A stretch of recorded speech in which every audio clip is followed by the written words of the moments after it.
যত ভালো হও না কেন কখনই সবার কাছে প্রিয় হতে পারবে না।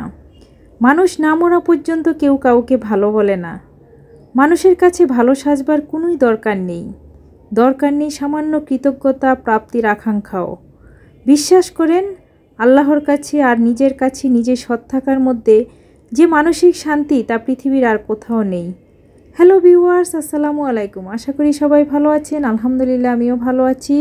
আজকে মজার একটা পিঠা তৈরি করছি, সেটা নতুন এক্সপিরিয়েন্স, সেটা আপনাদের সাথে শেয়ার করছি একটু পরেই।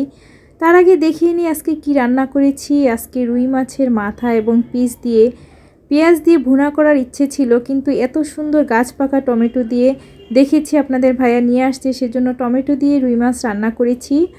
আর মজার অভিজ্ঞতা হলো, এই পিঠা আমি যে কবে খেয়েছি আসলে আমার সঠিকভাবে মনে নেই যে কবে এই পিঠাগুলো খেয়েছি আমি। আর আমার ময়না কখনোই এই পিঠা খায়নি, সে চিনেও না।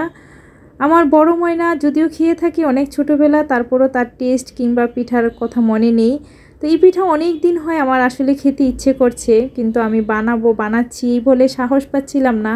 খুবই সাধারণ সিম্পল একটা পিঠা, কিন্তু এটার মধ্যে কিছু টেকনিক আছে, সেটার জন্যই আসলে ভয়ে আমি পিঠাটা তৈরি করছিলাম না। তো হঠাৎ করে আজকে মনে চাইলো, মনটা একেবারে ভালো ছিল না। তারপরে মন একটু ভালো করার জন্য ভাবলাম যে একটু কাজে বিজি থাকি, একটু ব্যস্ত থাকি, তাহলে মনটা ভালো হয়ে যাবে। তো সেই পিঠা তৈরি করা আসলে এই সিজনের খেজুরের গুড় দিয়ে তৈরি করলে বেশি ভালো লাগে। তো প্রথমে আসলে গুড় দিয়ে এটা কাই করা লাগে। সেই কাইটা কিভাবে করে সেটা আসলে একটা টেকনিকের ব্যাপার। তো এখানে আমি গুড় নিয়েছি, খেজুরের গুড় আর নারিকেল দিয়ে এটা আমি যেই কাইটা করে সেটা হলো চাউলের গুঁড়া। এটা আমি হালকা একটু টেলে নিয়েছি, চাউলের গুঁড়াটা একটু ভেজে নিয়েছি যাতে একটু গুঁড়িটা ঝরঝরা হয়। এটা দিয়ে এরকম করে কাই করে তারপরে এটা কিভাবে বানায়, আসলে এখন অনলাইন প্ল্যাটফর্মের মাধ্যমে সবাইকেই দেখি যে এই পিঠা তৈরি করে। তো এটার মধ্যেও যে কিছু টেকনিক আছে সেটা আসলে নিজে তৈরি করতে গেলে আসলে বোঝা যায়। যাই হোক, আলহামদুলিল্লাহ আমি এই পর্যন্ত সুন্দর করে কাই করতে পেরেছি, সুন্দর হয়েছে কাইটা।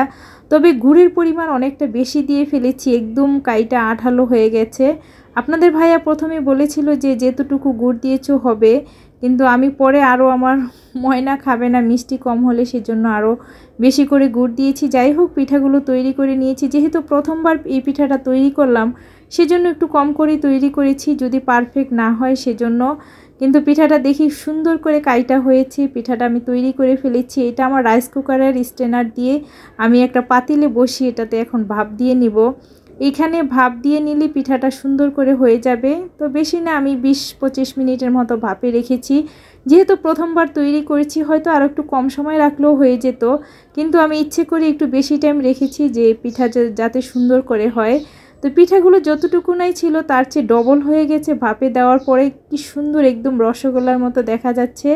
তো পিঠাগুলো দেখি আমার মনটা ভরে গেল, খুবই আনন্দ লাগছে যে না, সুন্দর হয়েছে। আমি প্রথমবার তৈরি করেছি, তারপরও পারফেক্ট হয়েছে।